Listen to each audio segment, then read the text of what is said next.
Welcome to another luxury learning series. My name is Brady Sandel and I'm your Director of Growth. I'm thrilled to be here today. As I travel around the country, the topic that seems to get the most attention is probably the one you want to talk about today in terms of how do you create a consumer experience that drives more business to you. Today, I'm in Phoenix, Arizona, specifically Scottsdale, which is the luxury section of Phoenix. And we're going to meet with three individuals who are winning at the highest level possible.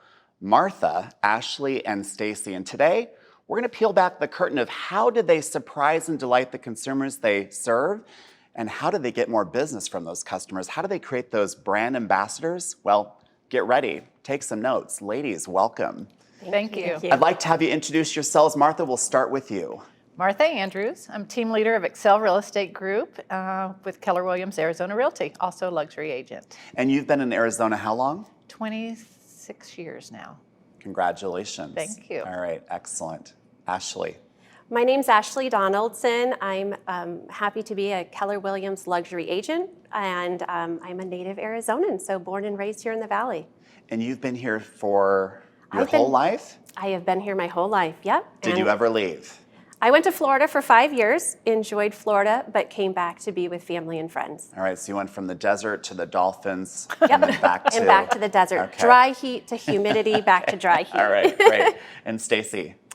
So I'm Stacy Klein, and I'm happy to be with Keller Williams Luxury. And I'm originally a Salt Lake native, and my husband and my family and I moved here in 1995. The desert spoke to us, and we've been here ever since. What was it about the desert that caused you to arrive?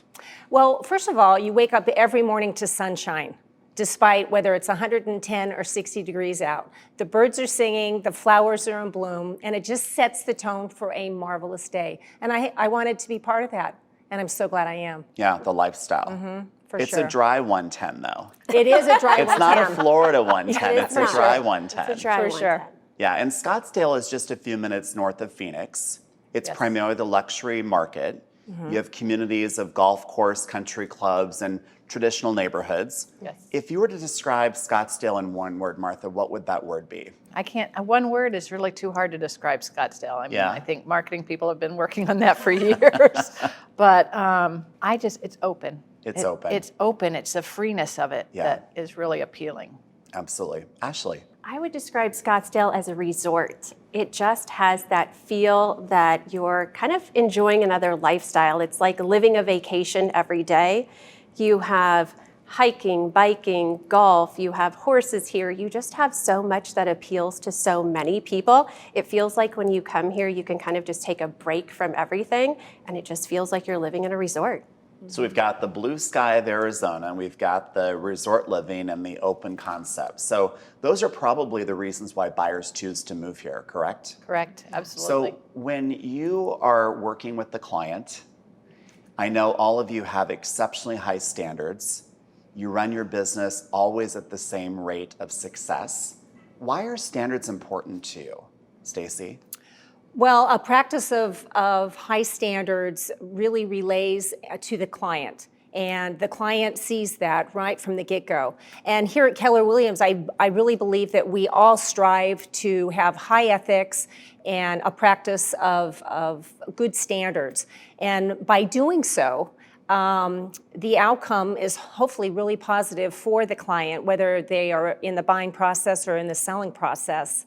And then even afterwards, even after the closing, that they feel that they were serviced at the highest level that we're able to obtain for them. Yeah, that's great. And your clients have said that about you. They talk about the level of service you always deliver, not just in the transaction, but after the transaction. So Ashley, you have the same reputation, which is why you're here. Why are standards so important to you in your business?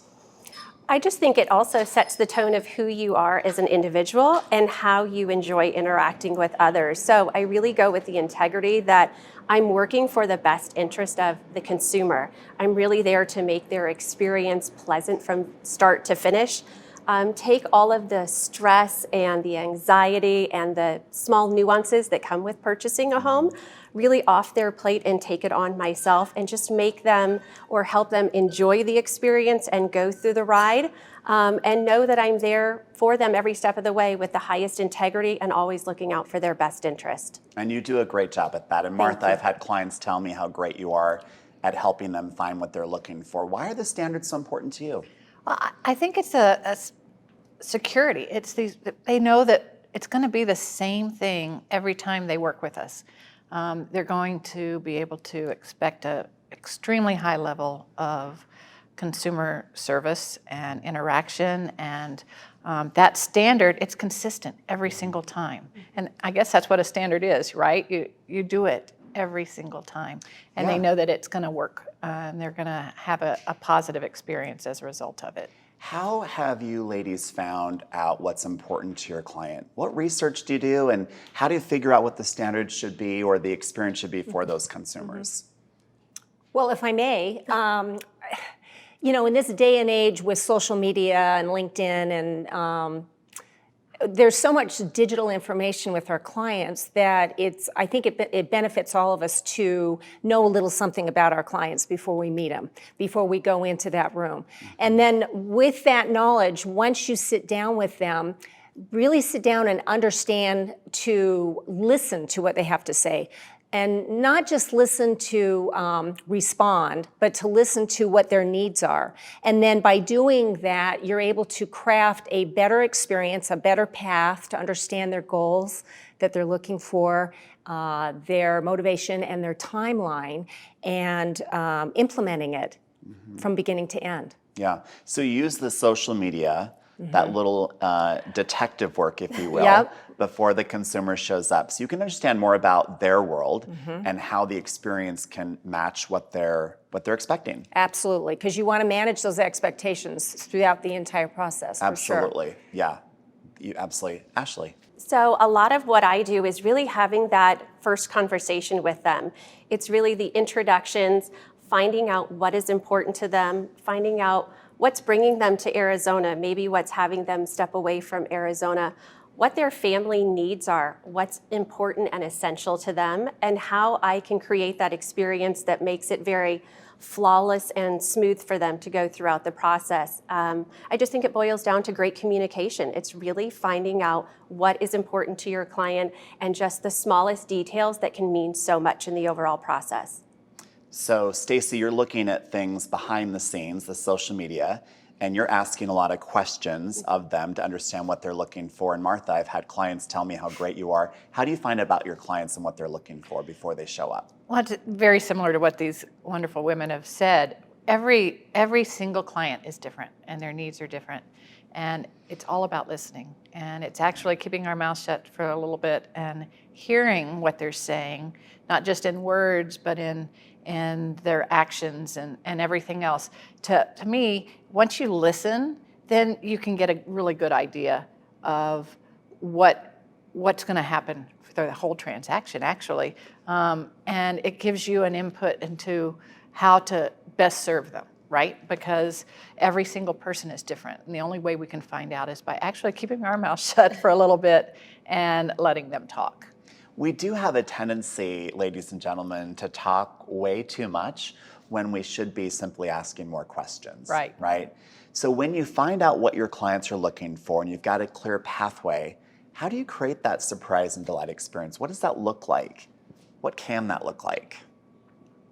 I love surprise and delight. I mean, ever since you said that, I have just incorporated that into everything I do. I mean, I always wanted to know the right name for what it is we were trying to provide, and that just covered it perfectly. And I think that if you are truly interested in the best interest of your client, and that's the only interest you care about, then the surprise and delight's the fun things you do. Yeah. And it's making sure that the experience is way more than what they thought they were going to get. And that's from the listening, right? You've got to know what's important to them to be able to know how to provide that and even more. Most everybody wants a stress-free transaction. Most everybody wants to make the most amount of money in the shortest amount of time. But how you could deliver that to them, not just through the process, but afterwards. That goes along in them giving you more referrals. goes along in providing business for the future as well. It's doing things like showing up at their door with a great bottle of wine, or taking them out to dinner, or just calling to see how they're doing. All of those things surprise and delight these people, and it makes it great. All right, so that surprise and delight where you're actually showing up at the doorstep with a bottle of wine, you're taking them to dinner and looking for the ways, it also brings more joy into what we do. Absolutely. Because we have to admit that what we do is highly repetitive and sometimes painfully boring. So when we're surprising and delighting the customers, we get delighted as much as they do. So Stacy, when you're setting that client experience and you're running them through Scottsdale, or you're helping them get listed so they can move on, how are you surprising or delighting your customers throughout the experience? Well, goodness, I'm hoping to delight them throughout the process by really listening and understanding what they're looking for and wanting. I always try to go to the extra mile, whether I'm taking a listing and I'm overseeing the complete renovation of the home while they've moved on or they're in another state, and then they come in and see the outcome of the complete renovation, and we're ready to put it on the market for top dollar. That's a fun surprise and delight, especially when it sells in this market rather quickly. So that's one aspect. You bring up a good point. I mean, the market's moving really fast. Even in Scottsdale, even in the higher price point, buyers are still lining up to buy product. And there's yet still opportunity available. But when you've got a fast transaction, what are the 2 or 3 things most important to win that customer? Anything come to mind? I like to celebrate just even the smallest milestone. So it's not even just the process of finding the home and getting it under contract. It's all the little milestones that come along with it. And I like to celebrate those milestones. This should be a process that is fun for folks. So we're through the inspection process. I may give them a thank you note or a small little gift, kind of a congratulatory. We're on to the next process, maybe the appraisal process, or we're getting closed. I like to really make a point to celebrate the small little milestones, because I think it goes a long way in what people remember about the experience, and then even taking that further after the closing. So I like to, in my phone, right after we close, I do a 1, 3, 6, and 12-month date in my book. And so each time I hit that milestone, it's either a thank you card, a phone call, a small gift, showing up at their door. I just want them to remember the experience wasn't just about buying the house. The experience was, how was I able to serve them and make the experience exceptional? Well, that's outstanding. So you and Martha work together, and you have for how many years now? 5. 5 years. So you have some leverage. How do you communicate the standards of your client to the people in your group so that they can be the extension of your brand and the extension of the service you want to give them? You have to model the behavior first, because if you're not doing it, nobody else is going to do it.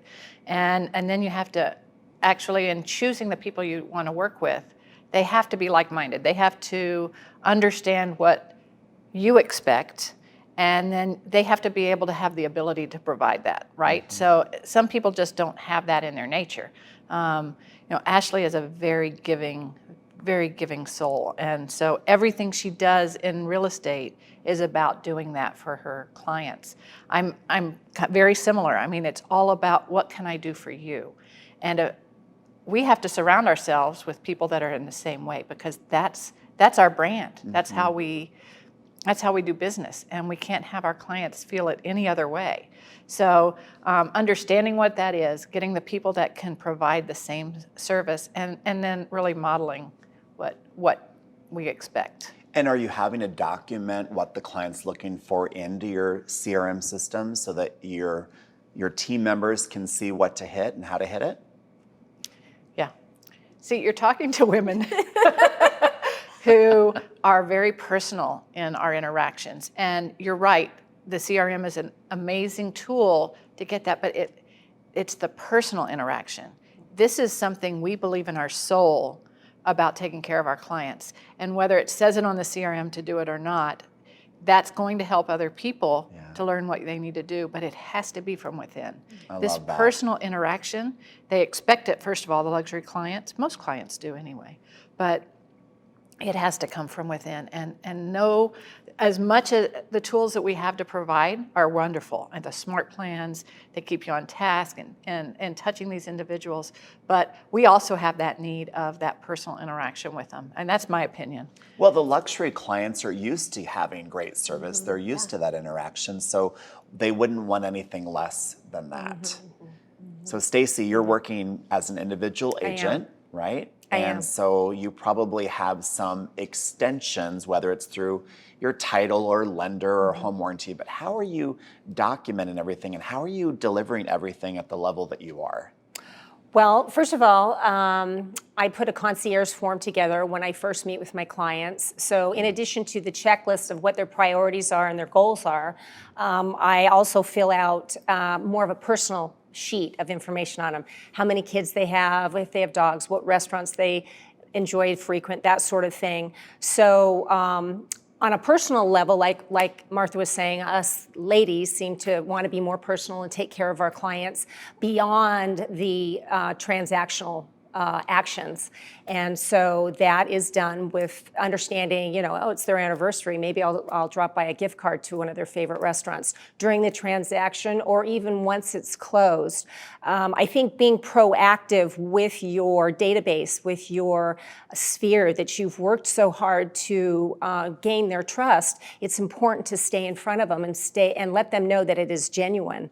And that can be done on a multitude of ways. It can be done through our system, through command, with various campaigns and smart plans, and that can be done also on a much more personal note. And that's where the concierge form comes into play, and we do the drop-bys or gift cards or just a simple phone call. So what I'm hearing is understand what the client is looking for, whether you find that through social media, asking questions or focusing on their behavior. You're looking for ways to surprise and delight them before they show up during the transaction and after. You're acknowledging that you're more intuitive, higher levels of emotional intelligence to understand how to surprise and delight. And clearly documenting it through your own form or with each other so that you can hit the target. Obviously, problems are going to show up, right? And when they do, Stacy, how do you solve them?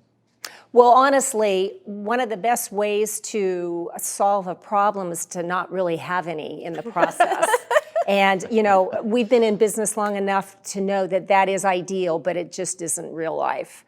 So again, you really need to sit down with your client and listen to what the problem is. And is it solvable? And what processes do we need to take to do that? Is it through the lender? Is it through your transaction coordinator? Is it something that the neighbor disclosed to the buyer that your seller didn't want disclosed? The things we can't control. The things we can't control. That show up after we've got everyone celebrating. Exactly. Yeah. So you tackle it head on. And you find out what the problem is, and you do your best to resolve it in whatever manner that may be. So one of the things we've learned from companies like the Ritz-Carlton, ladies and gentlemen, is that the faster that you recover the problem, the stronger the connection the client has to your brand. So don't avoid it. As Stacy said, attack it head on. That's great. Martha, I know that problems don't exist in your world. Oh, yeah, I But wish. hypothetically, if a problem did show up, how do you handle it? Well, I had a great model of behavior for that. My husband is a surgeon, and things happen in the operating room or as you treat people. And what I have seen from his behavior, it's not a complication that has arisen that's the problem. It's how the physician deals with it. And owning it, first of all, is the number one thing, and then fixing it immediately. So I've kind of taken that into, if that's something that's happening in my life, I'm on the phone immediately. I'm taking ownership of it. I'm going to fix it. And we drop everything to make sure the problem's solved, whatever it takes. And what happens is those people are the ones most committed to you.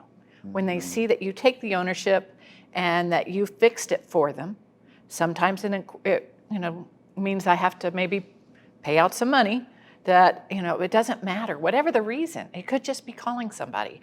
But it's that taking ownership immediately and fixing it. Is that why you are so calm all the time? Or you just give the perception in front of the curtain that you're always as calm as you are? I really enjoy what I'm doing, right? So I don't know if I'm like this all the time, but I really have a good time doing it. That's great. So when problems show up, Yeah. if they were to show up, how might you fix it? Well, I guess my first comment would be it's not really a problem if you come and attack it as though there's a solution. There's always a way to make it a win-win. It's just how are you going to approach it?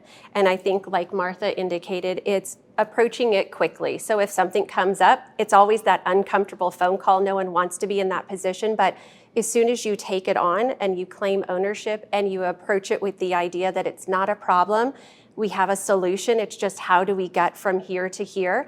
I think that's really how we can make that feel less scary or less problematic. It's just how we as an agent kind of conduct and move through that very fluidly.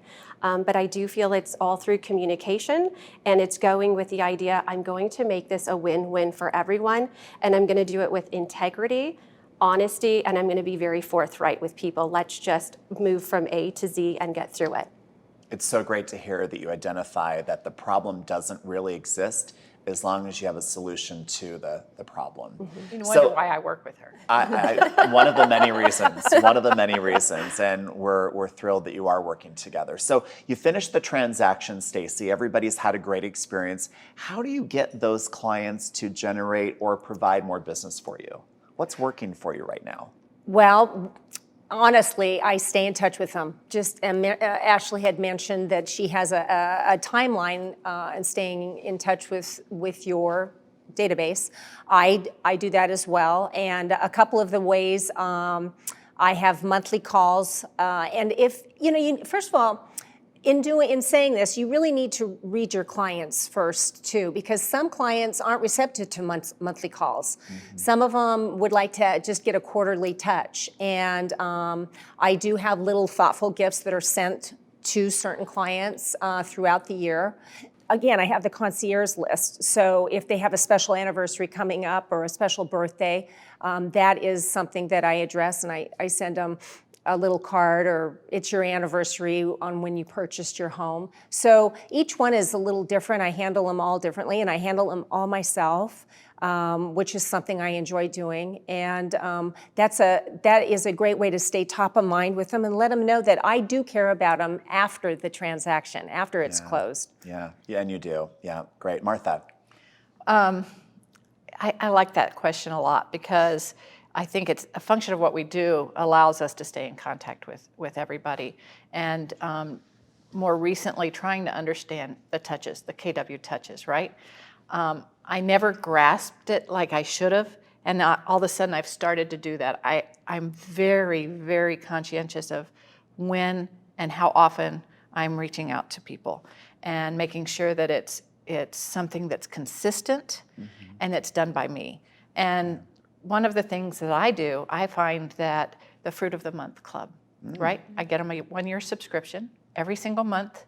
It's not cheap, but it's part of my marketing budget. They get Harry and David, right? And they get a Harry and David, and it says thank you for being my friend, for being in business with me. And I started that way, and then I've started to add things on top of that. It is amazing how many times you can touch someone without having to. You can put things in place and have it already done for you.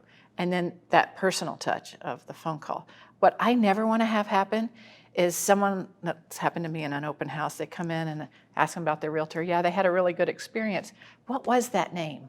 Yeah. Oh my gosh, that would be a knife in my heart. You know what? If they don't remember me, I am it'd be an awful day, right? And that conversation's probably going to show up in the next few years because everything's sold so fast. They barely remember putting the sign in the yard, let alone you showing up to surprise and delight along the way. Right. And as long as you're surprising and delighting, they're going to tell their friends. That's right. It happens every single day. My phone will ring. Their phone will ring. It's shocking. You're thinking, wow, that was easy. Yeah. You said something that I want to go down the road a little bit deeper on, and that is it's good to be in business with you. So clearly all three of you are working with vendors, whether they're stagers, photographers, title escrow lenders. How do you select those providers and how do you coach them to hit the standards that you hit with your clients? So I would say for myself, a lot of those standards are obviously years of kind of vetting people, going through the process of who has worked and maybe who hasn't. Meeting with these folks potentially one-on-one and just kind of having that conversation. Let's see if our standards and the way we conduct ourselves are very similar. Do they hold themselves to a higher level like I do?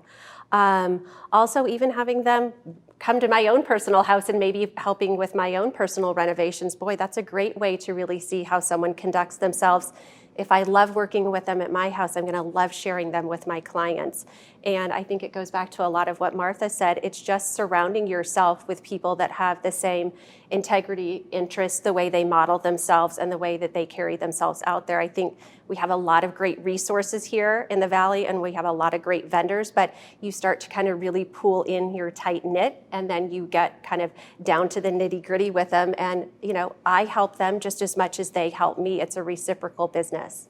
Well, because so many of those providers are extensions of your brand.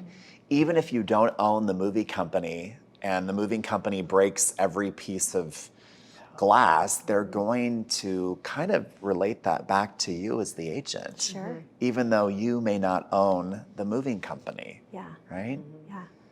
Martha, you've got good standards, high standards, you always hit them. What about with the vendors that you've selected? How do you keep them trained on the standards of excellence?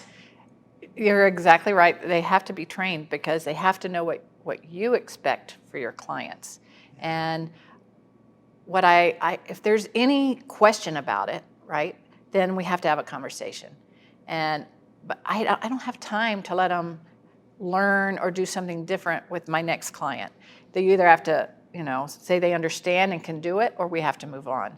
I typically keep people for a long, long time because they get it. They understand. It's the same thing. They have to have the same like-minded that Ashley was talking about. But it's really important. If they're not doing it, you go to someone else because there's too many out there. And our clients are the most important thing, and we cannot let them have a bad experience. How can that be surprising and delighting if what we anticipated didn't happen? That's right. If the pictures aren't to their satisfaction, we got to find another photographer, right? It's That's just right. what you have to do because they're the most important thing. So many of my vendors, I want them in my team picture. They're just a part of us. They get it. They get what we believe in. And the ones that don't, they're not with me anymore. That's great.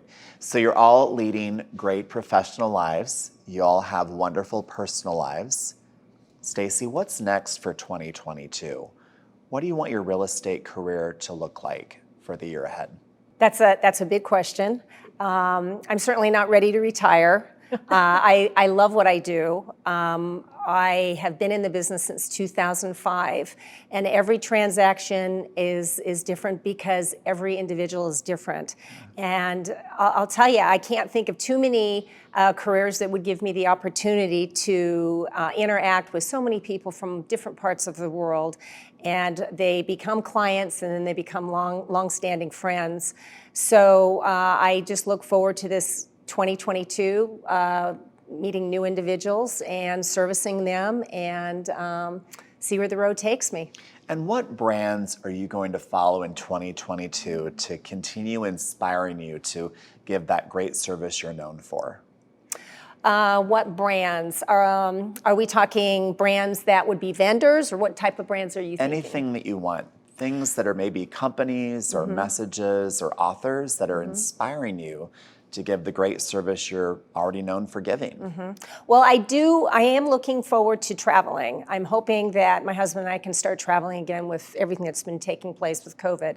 And I really enjoy staying in fine resorts.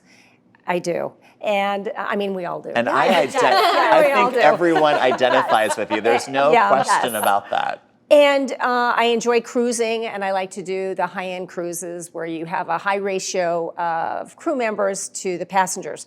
And when I go on these cruises, or when I go to these high-end hotels, it's nice to see the service level that they bring to me and the extra mile they take and their methods of maybe handling something that wasn't quite to my standards. So again, I think the hotel service industry is probably a brand that I'm going to always enjoy looking at. And then there's always Nordstrom's. Yeah. I mean, we love Nordstrom's. We love their service level. We love how they're the personal shoppers and how they really try to take care of their clients. They don't try it, they do. They take care of their clients, and that's the path that I always would aspire to as well.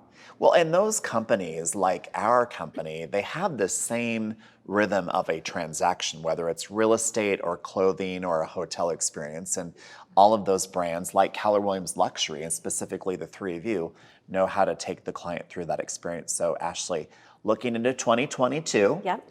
what is the world going to look like for you? Well, I'm excited for 2022 because I feel like, we've all had an interesting 2 years, and certainly we're moving in a direction that hopefully gets us all out more and back in front of people and around people. So I'm just looking to get back into a lot of that. Travel, as Stacy mentioned. But as far as my business, the last 2 years have been great. I've had really successful years, and every year has been met with growth.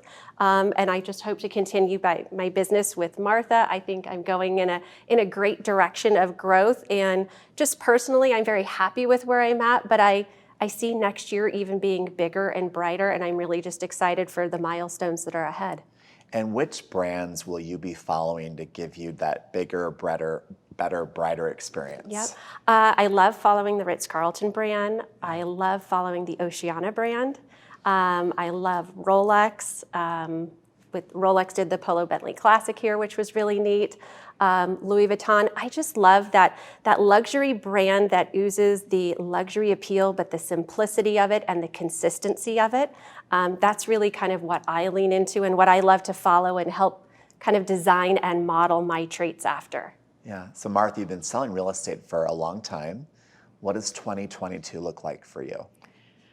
I'm going to do the same thing those women are, but I want to say that Keller Williams Luxury, the new branding of it, has changed my business. That's great. That has helped me. I've developed the listing presentation. The work that has gone into providing us materials to grow our business from a luxury standpoint has been outstanding. I mean, I have to give props to them, props to you. Thank you. I'm reworking my materials to the things that work with what the luxury brand has already developed. Who needs to start from scratch, right? So to me, the KW Luxury is a brand that I'm embracing wholeheartedly. And that's kind of corny, but I really am. Mayo Clinic is where my husband works. What they do and who they follow is very similar to what Keller Williams does. They're looking at the same processes, the same customer experience, always making sure that the client, their interest is the only interest that's to be considered. I want to expand that, get more broad. I want to have more agents as a part of 2022 that feel the same way. Ashley just brought a new agent to Keller Williams. I would love to have her working with us and understanding she's young, she's bright, she's intuitive, she has what it takes. Making more people understanding that brand and how to take care of the client that way is really important to me for 2022. So the question I always love to ask, 2 or 3 words that describe you, Stacy. Lovable, energetic, and honest. Honest. That's great. I would say authentic, genuine, loving, and probably a little OCD. Maybe a lot OCD. Now we're peeling back the curtain of what life is really like in her world. In a very loving way. Yes, in a loving way. Martha, 2 or 3 words to describe you. Erin asked me these same questions, and we had a whole lunch where we discussed this for a long time. I had a real hard time doing it. I'm very competitive. That's one thing that came out. I'm very loving and very caring. Yeah. So competitive, loving, and caring. Martha, how would someone find you? How can they refer business to you? Well, first of all, you can find me anywhere on the internet. Martha Andrews, 480-577-7311. No. I'm on the internet, my social media, Facebook, Instagram, Twitter. You can go on Keller Williams, look Yeah, under that's right. KW Luxury, That's right. and I am there. You call Keller Williams and ask for the best luxury agent in our office, and you'd get any one of us. I love it. I love it. All right, Ashley, how can they find you? So you can find me on Instagram, you can find me on Facebook, certainly on the internet through KW Luxury, and it's Ashley Donaldson, 602-741-6633. I love it. And Stacy, how can they find you? I too will be on the internet, Instagram, Facebook, LinkedIn, and again, it's Stacy Klein, and would love to hear from you, and I can be reached at 602-791-0091. Well, thank you so much for peeling back the curtain of the customer experience. Thank you for showing up at the level that you do for the clients you serve. And thank you for being such great ambassadors for Keller Williams Luxury. We appreciate you. So I'm sure you got a lot of things written down and some things that you maybe need to working on. And remember that you start by understanding the client. Track them on social media, figure out what's important to them, ask them questions. From what Martha said, you want to make sure you're asking more questions than you're doing the talking.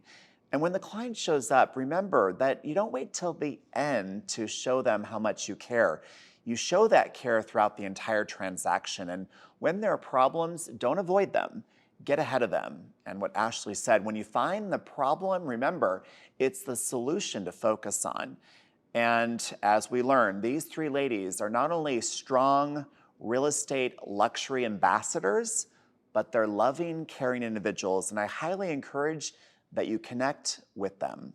My name is Brady Sandal. I am your Director of Growth for KW Luxury, and thank you for listening with us. We'll see you very soon. In the meantime, take care, be well, and keep surprising and delighting the consumers you serve.